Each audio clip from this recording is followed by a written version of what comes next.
Trading up for a quarterback will no doubt be expensive, but what exactly does that cost mean? Welcome to the Locked On Vikings podcast. You like that? 3, 1, 2, 3. You like it? You are Locked On Vikings, your daily Minnesota Vikings podcast, part of the Locked On Podcast Network. Your team every day. What's up, everybody? Welcome to the Locked On Vikings podcast, where we're always trying to learn something new. It's part of the Locked On Podcast Network, your team every day. And thank you so much to those of you who listen every single day, or as one of you said, most days. We still love you. Thank you so much for those who regularly listen to this show. Put me in your car and your drive to work or whatever every morning. I appreciate y'all so very much. You are truly the backbone of Locked On Vikings. If you are new here, what's up? Hello, welcome. My name is Luke. You can find this show wherever you find your favorite podcasts, whether it is an audio listening place like the SiriusXM app. You can also find this show on YouTube or Amazon Fire and Roku. Just download the Locked On Minnesota Sports app. Today's episode is brought to you by FanDuel. Make every moment more. Right now, new customers get $150 in bonus bets with any winning $5 bet. It's $150 if your bet wins. Visit FanDuel.com/lockedon to get started. It's Twitter Tuesday. That means I'm taking your questions today.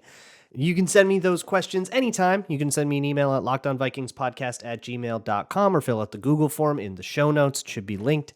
You can also send them to me on Twitter, although if they get buried in my DMs and I forget about them, sorry, it's just going to happen. First things first, I got a couple of really, really nice emails from people today and that I read today that y'all sent me over the weekend. I just want to say, I know who you know who you are, and I appreciate you. So let's move on to the questions that we got for today. The first one I'm going to do comes from Smart Guy Ryan, who asks, how much would a trade up to top 5 cost? And as a GM, how do you manage without those picks? So how much it will cost is sort of an open question. We only really have one analogous trade, and it's the Trey Lance trade that San Francisco did. They went up from 12 to 3. We're at 11, so similar. But that was a different draft where there were truly 5 viable quarterbacks and a lot of debate after Trevor Lawrence as to who the next best guy was. A lot of people thought Fields. He ended up going 4th. A lot of people thought that it would be Zach Wilson, including the Jets.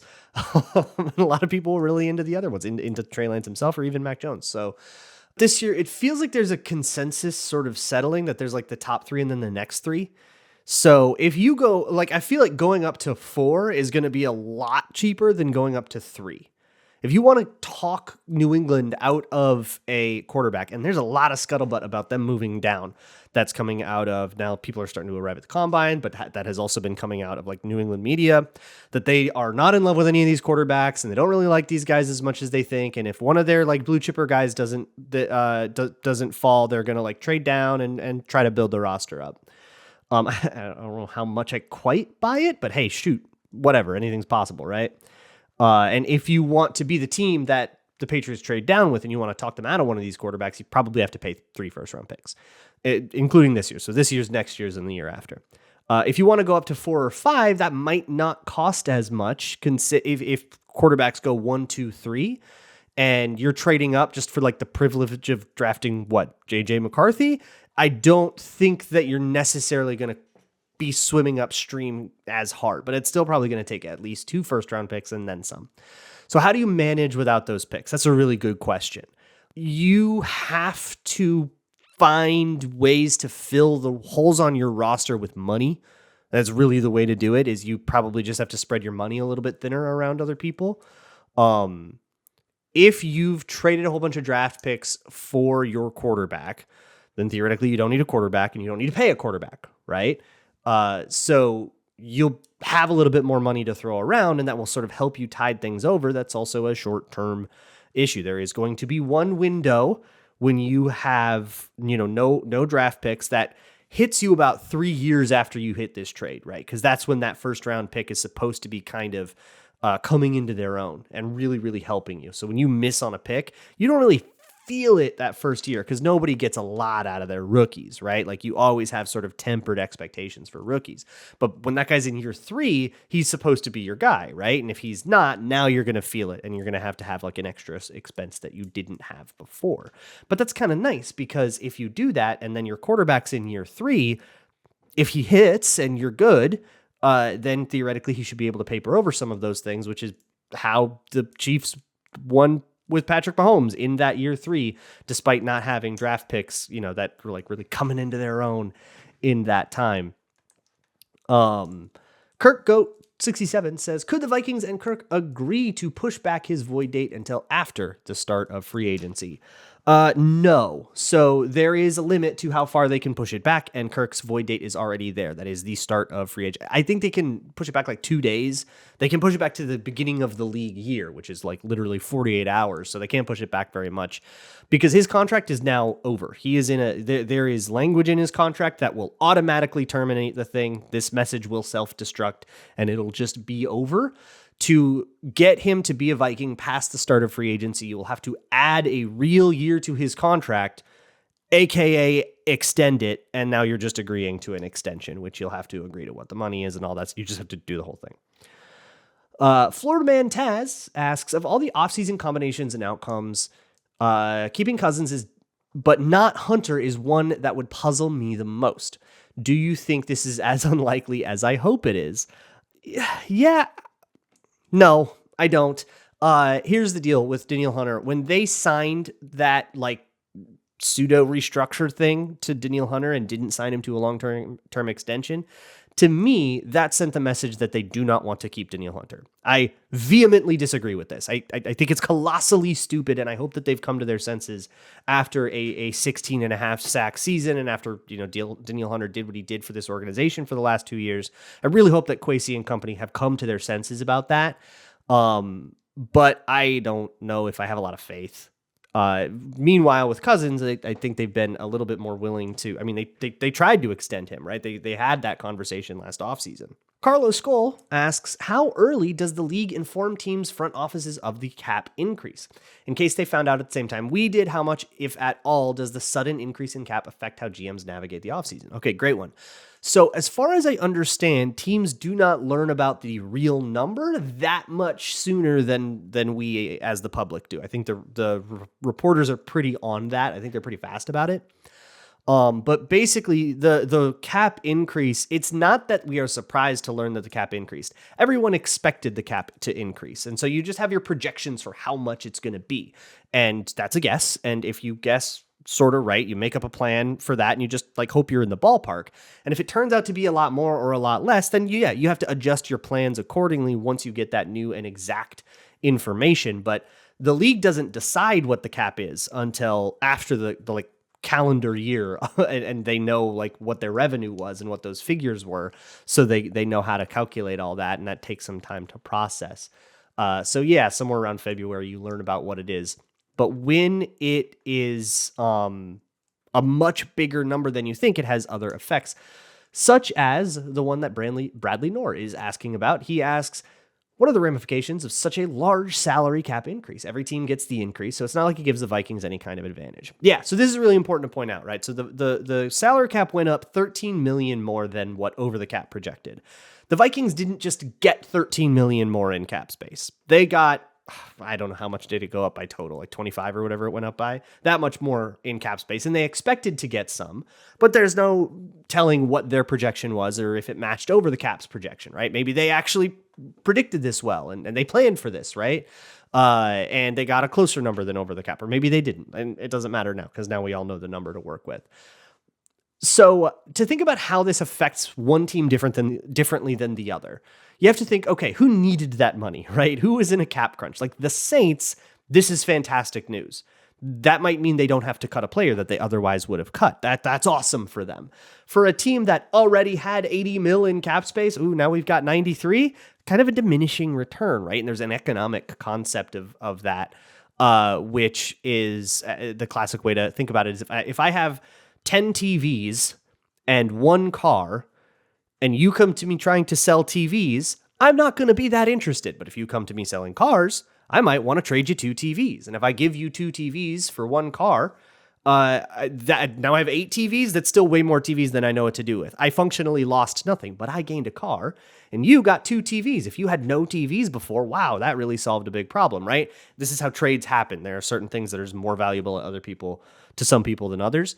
And in trying to figure out like which teams really needed that money, it's teams that didn't have a lot already. AKA teams that did a lot of void year and restructuring and kicking the can down the road. It's like really rewards those teams. Paying a $28.5 million cap charge on Kirk Cousins would have been really hard to do in 2021 or 2022 when he was actually making that money. Would have been really hard to make the cap work there. It's now really easy to make the cap work now.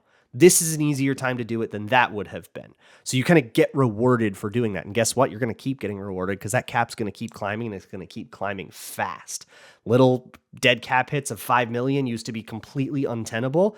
Now they're a drop in the bucket. Kind of the way it works. There are a couple more cap questions. There's some defensive questions and some silly ones. We've got a lot left to do here on the Locked On Vikings podcast.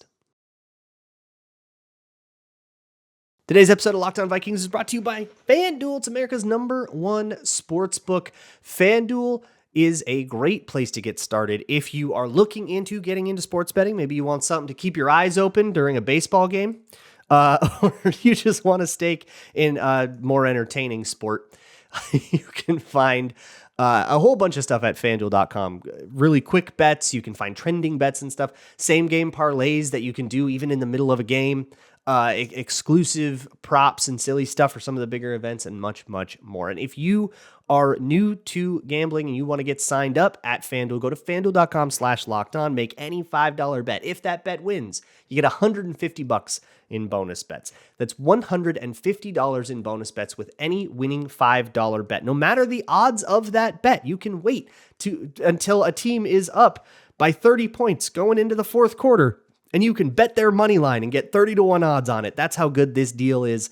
That is any winning $5 bet. You get $150 if your bet wins at FanDuel, official sportsbook partner of the NBA. Today's episode is also brought to you by BetterHelp. BetterHelp is online therapy made easy, and getting into therapy can be a fairly intimidating thing, especially for guys, all right? I know it's weird. You don't want to ask for help, but it can be a pretty good thing to get into.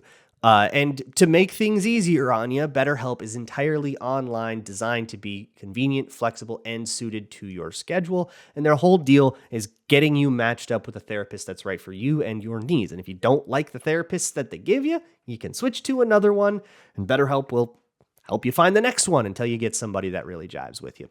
So learn to make time for what makes you happy with BetterHelp. Visit BetterHelp.com/lockedon today to get 10% off your first month. That's BetterHelp, HELP.com/lockedon. Thank you so much for making Locked On Vikings your first listen of the day each and every day. If you want some more X's and O's content, why don't you go check out the Patreon page, patreon.com/LukeBraunNFL. I just put up a raving mad video about Chop Robinson. If you listened to my Chop Robinson show and enjoyed it last week, this is the film version of a lot of those same talking points. You actually see what I'm talking about and why I'm so excited about him. You can go check that out at patreon.com/LukeBraunNFL. So let's move on to some of these other questions. The next one comes from Mac. He says, your takes on our salary cap capital are getting me excited, but pretend I only speak draft pick capital. Pretend we had extra draft picks roughly equivalent to what you ran through on Monday's show. What's the rough equivalent to our salary cap situation? A couple extra day 2 picks, an extra first rounder this year, lots of future year picks. So what I did on yesterday's show with the salary cap was deeply irresponsible and not a good idea. I hope I was clear about that on the day. But the idea is, what if you could address every single need, right? I would say it's probably equivalent to just having a normal draft, to having your natural first, second, third, fourth, fifth, sixth, seventh round pick. They're 13th in cap space. They're 5th in future cap space. So it's kind of like having a normal draft right now, and then maybe next year you have an extra second rounder or an extra first rounder coming in, something like that. That's about where they are. But the thing about the salary cap is it pretty cleanly and inversely correlates to how good your roster is. If you aren't paying anybody, it's because you ain't got anybody. And if you're paying a lot of players, it's because you have a lot of good players. So Vikings, I think, are on the wrong end of that spectrum right now. And yeah, they're going to need to hit on some acquisitions, and they're going to need to do that fast. It's not necessarily a good thing, and I don't know if I would be that excited about how much cap space they have. They've got the resources to make some acquisitions, but that's also a lot of misses that can come in. Not every one of these is going to be hit. They are going to make acquisitions that fail this year. That's like, I think they have to. If they hit on every single one, I mean, that's like the greatest offseason of all time. Zach McDermott says, I haven't been able to find a solid answer to if Russell Wilson is cut, would he sign for the minimum? Because whatever he signs for doesn't affect his pay. But if so, wouldn't he be the obvious QB bridge option? Okay, I get what you're saying here, so let me do my best. So what he's talking about here is offset language. In Russell Wilson's contract, I want to say the number is $17 million in guaranteed base salary. You can find it on Over the Cap, but don't worry about the exact number. We'll go with 17 for now. So that is guaranteed money. That is money that the Denver Broncos said, you're going to get come hell or high water. He will get that money if the Denver Broncos collapse as an organization and declare bankruptcy. He still gets that money. If he is released, he's getting that money from one team or another. But let's say that he does sign a contract, but it's for less than $17 million, right? Because if he signs a $30 million deal, then great. You still found the money that we said that you were going to get. You got that money. We, as the Denver Broncos, are off the hook. But if the Vikings sign him to, say, a $10 million deal, so he still is owed $7 million as per the agreement he made with the Broncos foot that bill. So the Vikings could pay him $10 million, and then the Broncos pay him $7 million. Russell Wilson gets his 17 as promised. Everybody is happy. And by the way, once the Broncos cut Russell Wilson, they also forfeit all their right to negotiate in this. So yeah, you could technically have Russell Wilson agree to play for the veteran minimum and still make $17 million. The rub comes in is if he wants more than $17 million. And this is where the amount actually becomes important. It was indeed $17 million in guaranteed salary. So that's where the number actually becomes important. So if you want to sign Russell Wilson, it might cost more than that 17 mil. And then the Broncos are totally off scot-free. If you sign him for the minimum, which there are rumors that he would actually be willing to do. He would be willing to accept 17 million as the only money he makes this year. Then yeah, he would actually probably be a pretty popular bridge option. Personally, I'm still not into it because I think he's kind of stinky. And I honestly, if you're going to just get an stinky quarterback, like we've already got a bunch of those in house. I feel like if you want to get a bridge quarterback, it's because you think that guy's good. And I don't really think that guy's good. Sketchconk asks, is there anything we can glean or should be looking at to evaluate these QBs during the combine? So personally, I think the combine's like super overrated nowadays. And that's actually sort of becoming a popular take. The combine, in terms of their measurements and that data, is really getting outclassed by tracking data, especially with speed. And in talking to, so Ross Jackson and I talked about this on Locked On NFL, and Ross has talked to some like football ops people and like in the NFL, and they're all like, yeah, we don't really need the 40 anymore. We just use the chip data. That's a way better that's a way better metric to figure out if someone's fast or not, right? And so all of those measurements are not that important. That said, that's not really what the combine is about. It's about, the intermingling, all the GMs and agents talk and all that stuff. But I think for us, we can learn. We can learn about stuff. I mean, Daniel Jeremiah is going to tell you something you didn't know before if you watch the combine. You will learn something from him or Bucky Brooks or any of those guys. And so if you enjoy that, then sure, go ahead. But what you're looking for the guys that throw, I don't know, because a lot of their thing is being under pressure. For JJ McCarthy in particular, what I want you to look for is if his back leg swings out when he throws, or if it kind of comes up, if it just comes a little bit up off the ground nice and peacefully. But if it swings way out, then he hasn't fixed his deep ball problem. If you want to know more about that, you can read my article at Wide Left about JJ McCarthy, where I explained in detail what I mean by that and why that's a thing. Swede's Goal asks, going into year 2 of the B-Flow defensive build, what does or should phase 2 look like? Get real pass rushers. See if you can get a one-on-one pass rush situation, and then the pressure packages can be designed around scheming up advantageous one-on-ones instead of just constantly having to work super hard to get an unblocked rusher. That's the big thing for me. I don't know if you change a lot on the back end in coverage. I think for the most part, the coverage responsibilities worked out well, and it was more what was going on the front that sunk them. But that's very much a subjective opinion, and it's just my own. I've got a bunch more questions here. A couple of them are very interesting, and a whole bunch of them are very silly. So let's make sure we leave time to have a little bit of fun.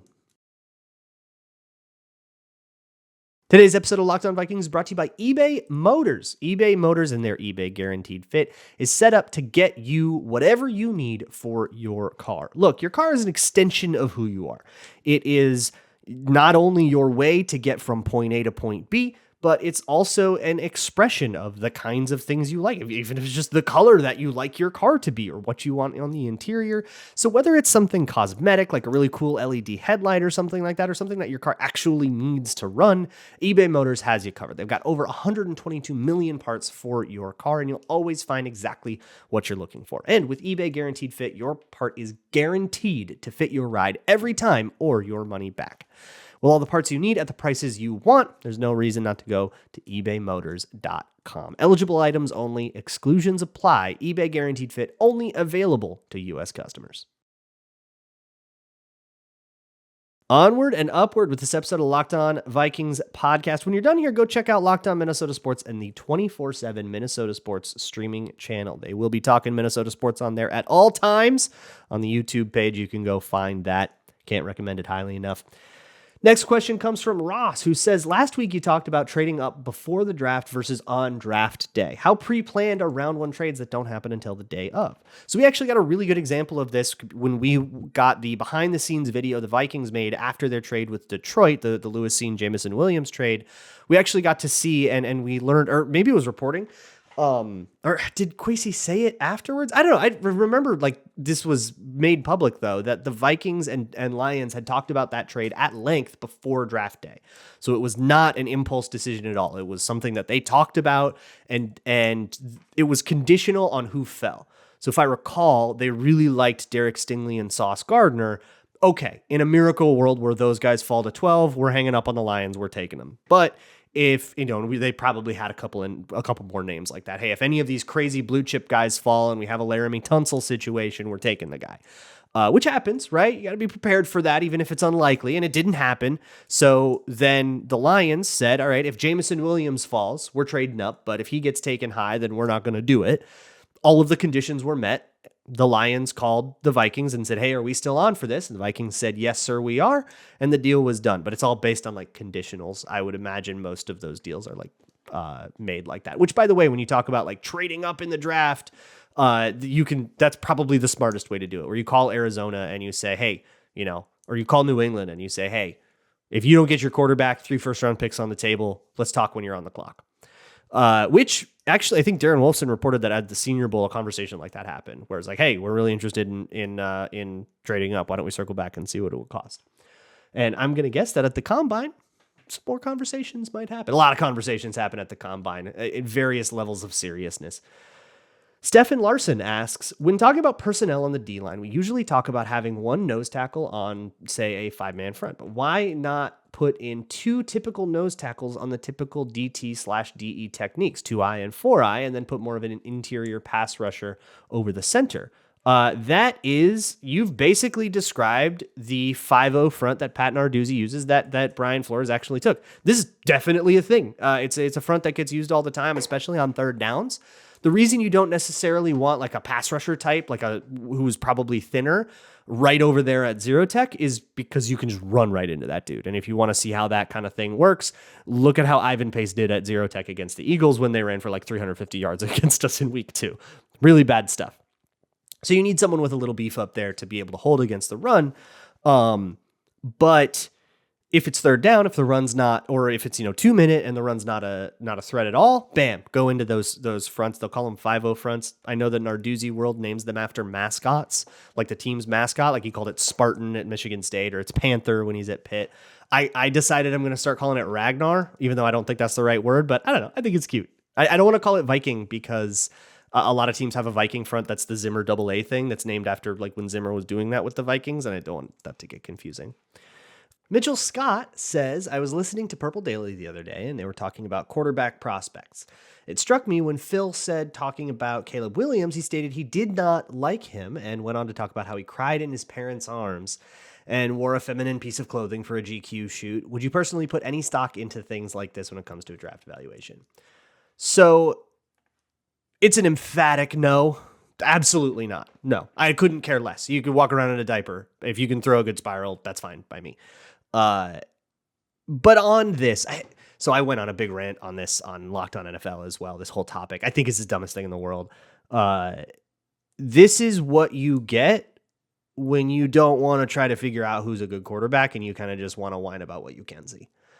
That's what I'll see. And I'm not, that's not necessarily at Phil. I don't know what his full take was or whatever. And I don't want him to be taken out of context by whoever is, by somebody asking a question or anything like that. So don't worry about it, Phil. But,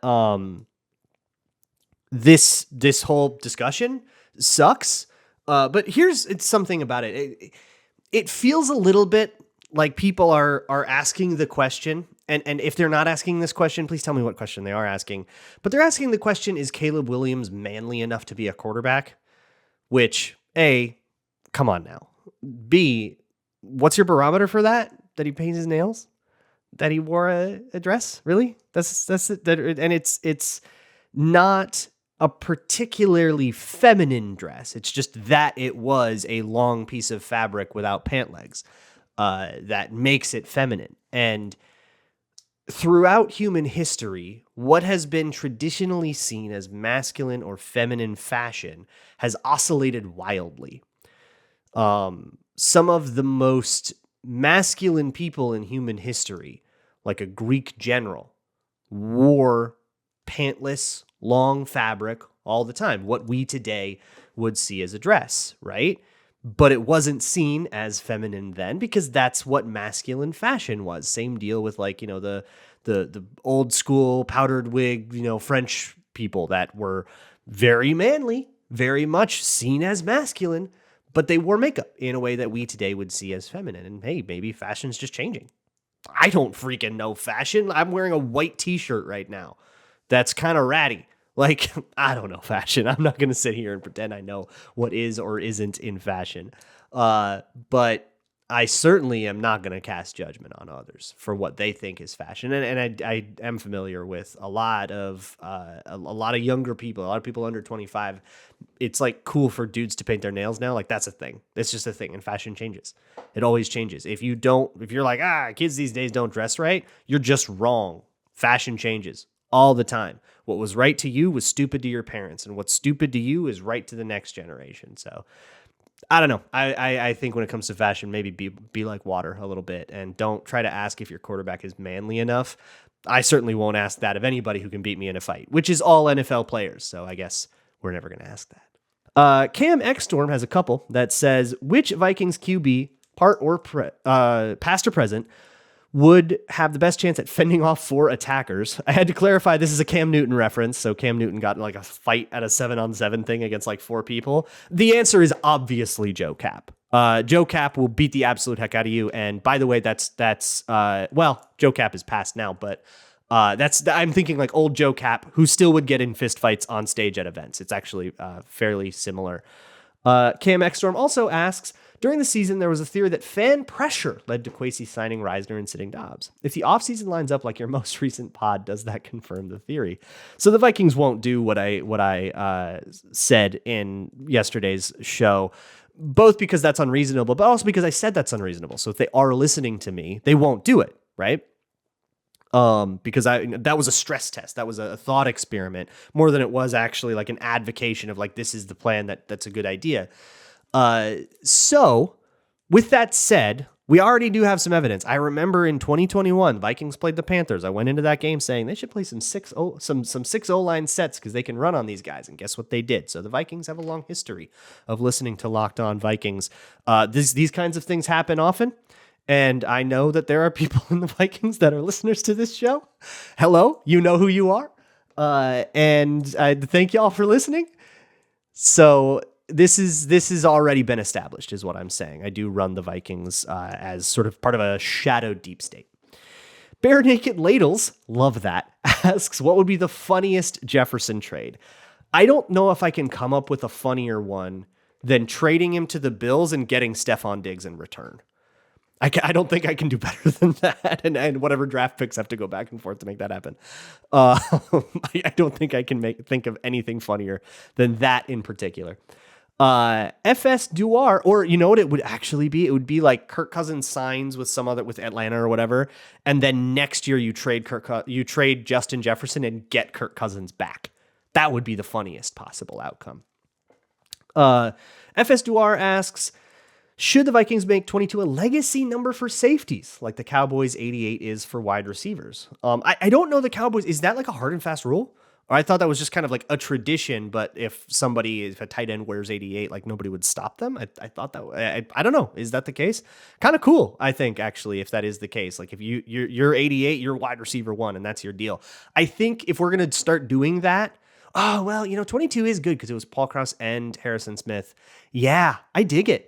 I'm into it. I also want to do 84. That's what I was getting at. I want to do 84 for you got to be a dynamic receiver, Justin Jefferson can wear 84. You got to be like offense runs through you kind of receiver. Shadow Flame.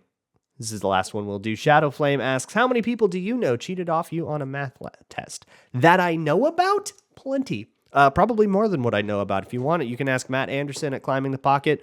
Went to high school with me. He did cheat off me in class. He will readily regale these stories to you. And it was not just him. I was always pretty cool about people if they wanted to, kind of take a peek at my test or whatever, or at my homework. A lot of people would just ask, say, hey, what'd you get on this question? I'd be like, here's what I got. And I'd try to help them, figure it out, and so that they could do it on their own or whatever. Because, we're not going to be able to talk during the test and all that. I always kind of enjoyed helping people out. And now I guess that vibe has sort of leaked into this show and everything else that I do. So I don't know. I'm grateful for it. If you ever copied off me and you're listening to this show, just know that was always allowed and fine by me, as long as we didn't get caught. All right. I will see you guys all tomorrow. And as always, Skull.